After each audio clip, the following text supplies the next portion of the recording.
always say it's not the majority of our youth. They're great.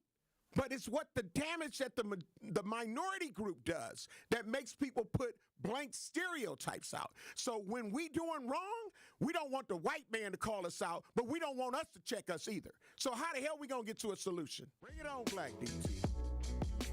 You are listening to Truth in the Morning with the legendary Homer Blow and yours truly. We're both coming to you as your cousin subs of the day. I am Steak and Cheese cousin sub of the day, your girl DT, the effective communication coach. And as you heard, I'm joined by the legendary Homer Blow. Now, here's something. Here's a reality that we got to dive into. And I don't want to use the word shocking, but it is definitely something that I think would keep us wide awake this morning, Homer.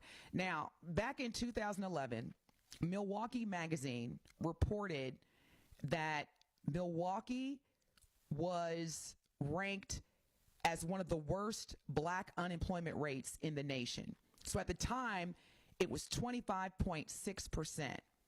Okay? And obviously, fast forward, which would be about 15 years later, Milwaukee still sits at the bottom of the list when it comes to black folks finding work. And in fact, our unemployment rate is double and even sometimes triple that of our white brothers and sisters. So again, it's not new news, but for more than 25 years, Milwaukee continues to rank amongst the worst in the country for black unemployment. Now, let's first get into why that is. Now, Homer, I know you remember, because I know I do, the Great Migration. Yep. So for those that are younger, let me just really quickly break down. The Great Migration was where you had a mass movement of black folks out of the rural South into northern, Midwestern, and Western cities. And so between 1916 and 1940, you had 1.6 million black people leaving the South. And that was based on World War I job opportunities, racial violence, and Jim Crow laws that were taking place in the South. So folks were moving to Chicago, Detroit, Cleveland, New York, Philly.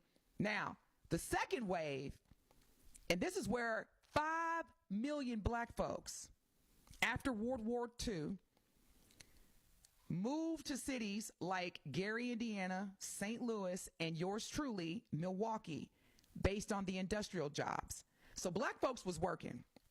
Black folks in Milwaukee were working. They were eating good.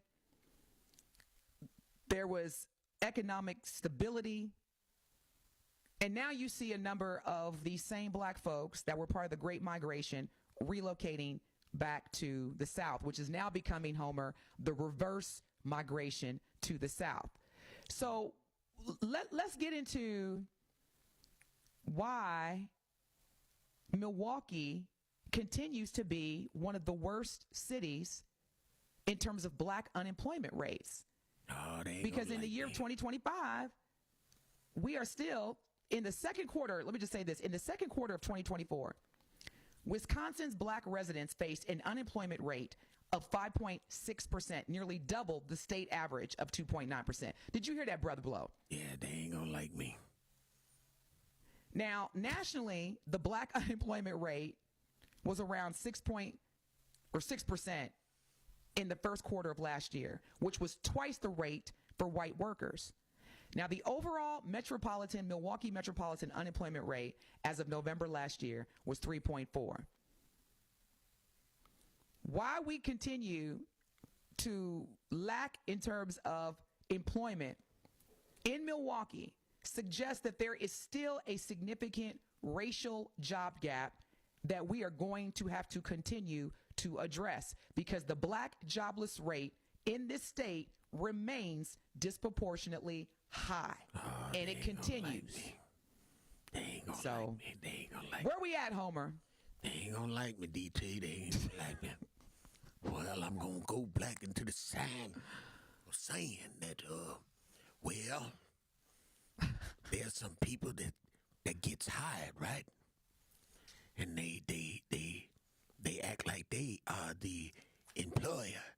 instead of being an employee.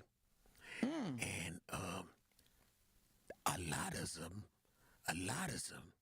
think that they gonna be famous like Kai Cenat, and they gonna make money off Facebook.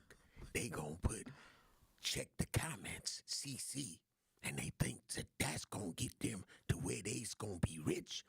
And then they find out that they only made, after having a gazillion views, $45.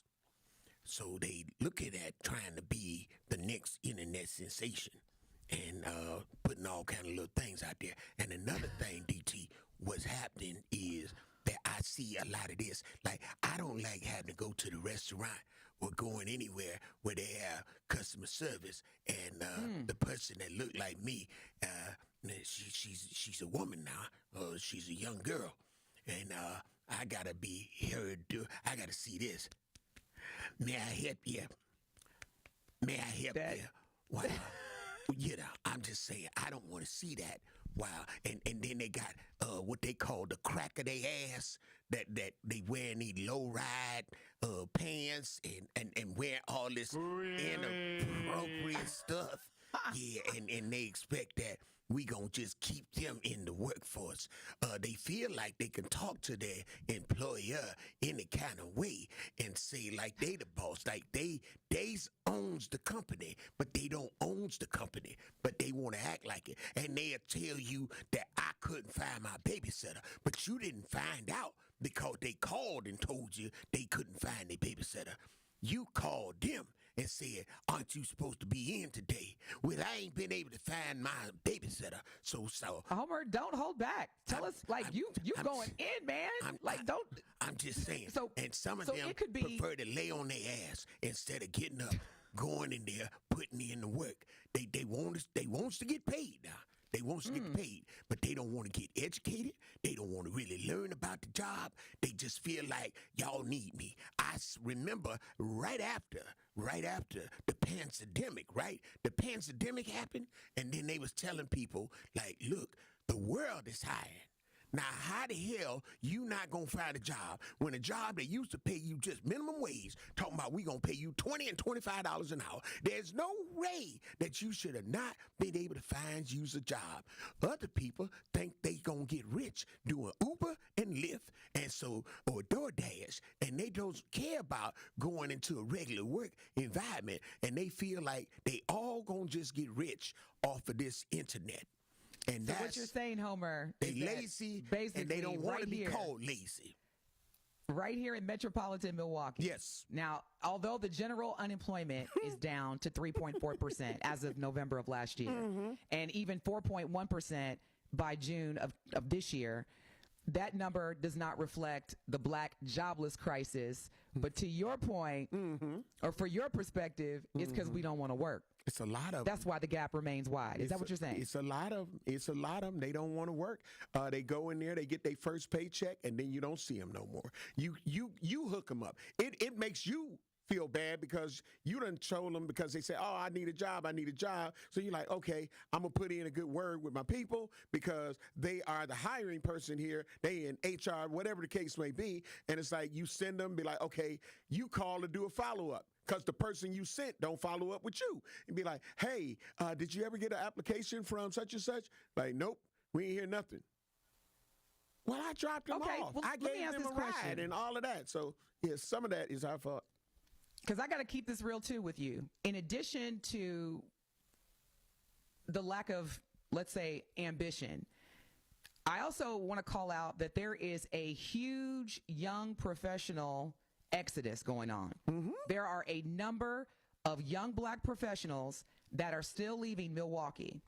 And so the question is, what is making them want to leave versus staying here in Milwaukee and investing their talent here? Eagles want to soar with other eagles.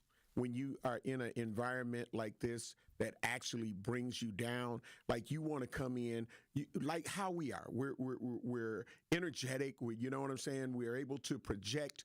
Like when I hear your voice, DT, it inspires me.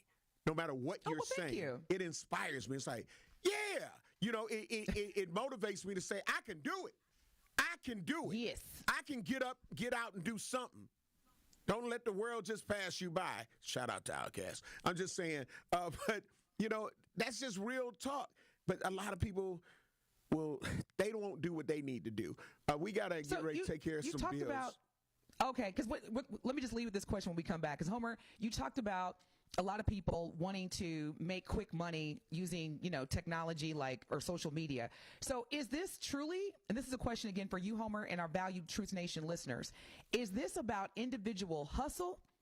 Or do we still need to address that there are still systems in Wisconsin, whether it's school, whether it's hiring companies, that are still putting in measures to not hire black folks? Let's go to the town before we move into our break time. The town, great morning. Love you, appreciate you. What's your comments? How you guys doing? Bless. Frank, Homer. Yes. It's love. It's love, bro. But you bogus, cuz. You bogus. And this is how I feel like it. Because, do we do anything right, bro? Yes. Every time that we I just said 50-50. I said 50-50. Hold on.